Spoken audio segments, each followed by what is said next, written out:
শিক্ষা গ্ৰহণৰ দুৰ্বাৰ হেঁপাহ মনত পুহি ৰখাৰ বাবেই এখন ভৰিৰে 6 কিলোমিটাৰ বাট খোজকাঢ়ি বিদ্যালয়লৈ আহে এগৰাকী বিশেষভাৱে সক্ষম ছাত্ৰী। আৰু এই মুহূৰ্তত মই উপস্থিত আছোঁ কলিয়াবৰৰ বামুণী মধ্য ইংৰাজী বালিকা বিদ্যালয়ৰ। এই বিদ্যালয়খনৰে এগৰাকী ছাত্ৰী মনীষা ওৰাং।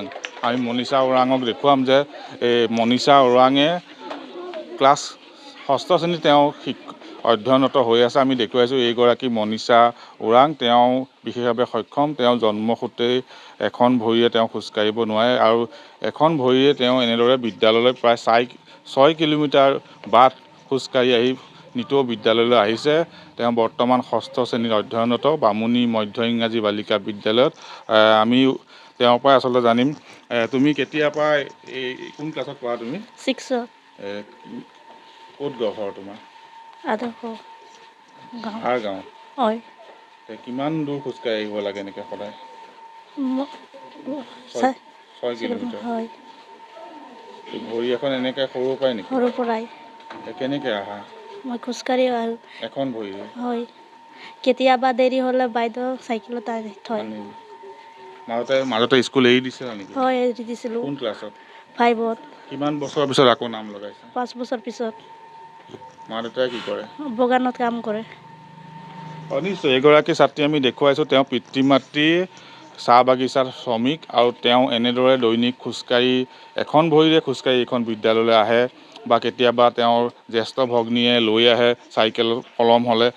কিন্তু এনেদৰে শিক্ষাৰ প্ৰতি দুৰ্বাৰ হেঁপাহ থকাৰ বাবে এনেদৰে তেওঁ মাজতে 5 বছৰ বিদ্যালয়ৰ পৰা আঁতৰি আছিল। তাৰপিছত তেওঁ পুনৰ 6ষ্ঠ শ্ৰেণীত নাম ভৰ্তি কৰি পুনৰ শিক্ষা গ্ৰহণৰ বাবে এনেদৰে দৈনিক কষ্ট কৰি আহি আছে।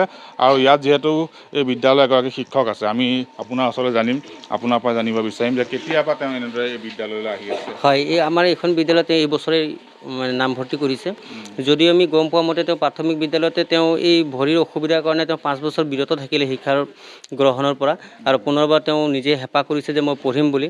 আমি দেখিছোঁ তেওঁ বহুত কষ্টৰে প্ৰায় 6 কিলোমিটাৰ খোজকাঢ়ি বিদ্যালয়লৈ আহে।